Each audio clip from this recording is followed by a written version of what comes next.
Hey, so we've got a volume question here. You're looking at volume, you're given most of your sums, given most of your equations, sorry, at the front of the page. So move this down a little bit. So I think, first of all, get your strategy. The volume is equal to the cylinder plus the cuboid. Yeah. So it's this shape and that shape. So just get it in your head what you're doing. Now you're given the cylinder equation at the front of the paper, pi r squared h, but you have to remember a cuboid, which is b, d, h, or x, y, z, whatever you want to call it. The point is you have to multiply your three terms together. And so that's us making some good progress. And then I'll say, okay, well, what's the radius of my cylinder? Well, don't forget the radius of any circle, even rubbish ones like the one I've just drawn, kind of ellipsis, is half of the diameter. So the diameter shown here is 3. So I'm going to take 1.5 and I'm going to square that. And the height of it is just 4. And for this one, 10 times 8 times 4.5. So you can keep them in big brackets if you want to help you out. But yeah, that's the tricky bit, So the cylinder is going to come out as 28.27.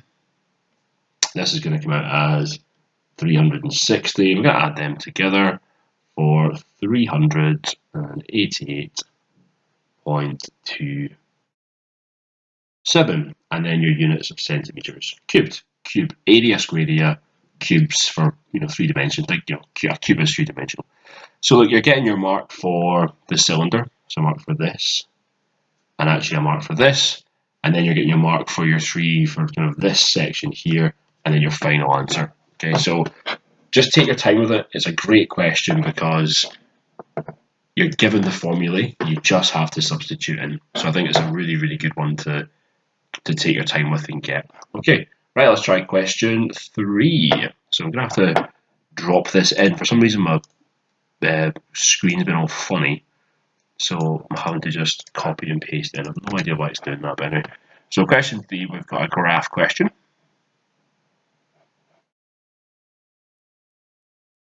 When it eventually loads up, we've got a graph question. Super slick, eh? Super slick. Absolutely. So yeah, have a wee read at that. Again, you can pause the video, take stock. So we've got a graph question. Kind of messes with my routine this anyway. So Daniel changed €250 at 9 o'clock on 7th of December. How many pounds will he receive? Okay, so just need to read off a graph. Not too bad, is it? So where's 9 on 7th of December? Where's 7th of December? There's 9 there. So that's the time he was doing his exchange. That one there. And his exchange rate. So he changed €250 to pounds. So pounds per euro at that point was going along to here. Okay, I'll just zoom in a wee bit so you can see that. Now at this point you're thinking, oh, what number is that? Well, it's between 0.85 and 0.856. So this has gone up by 0.1 from here to here. There's 5 increments, so each time it's gone up by 0.02 because I'm doing this number divided by 5. So the rate is going to get there. I'll write it over here. So the rate is 0.852. So that's pounds per euro. So I get that many pounds for every euro that I deposit. So if I was to say 0.852 pounds per euro, multiplied by a number of euros, 250 euros, that's going to tell me how many pounds I've got. So just do that on calculators. 0.852 times 250, and that's 213 pounds. So you're going to mark for reading off the graph, and then you're marked for doing your sum. Okay. So not a bad question, not a bad question at all. I'd say reading off the scale here was the trickiest bit.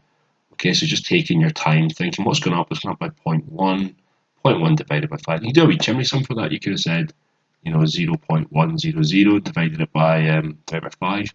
You come out with 0.02, or you can just kind of instinctively know it's going up in has to be 2s, but in this case 0.02.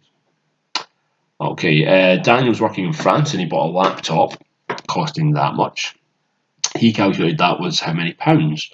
Use the graph to find out the date Daniel bought the laptop. Okay, so he's saying that 400 euros is equal to £334 and 80 pence.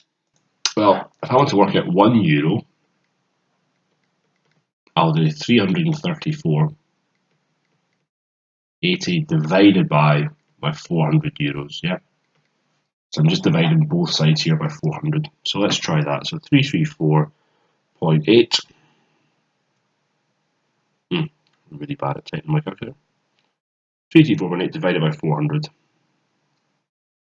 So he's saying that €1 is equal to 0.837 pounds.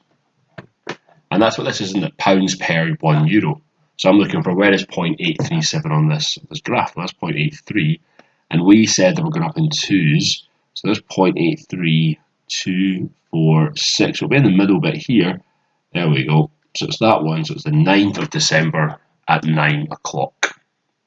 Very good. And the question was asking, was it what day was it? To find the date. Yeah. So I would just say 9 o'clock as well. But it's the 9th of December. They did that one. So you're going to get a mark for working out this value here, and then a mark for reading off your table.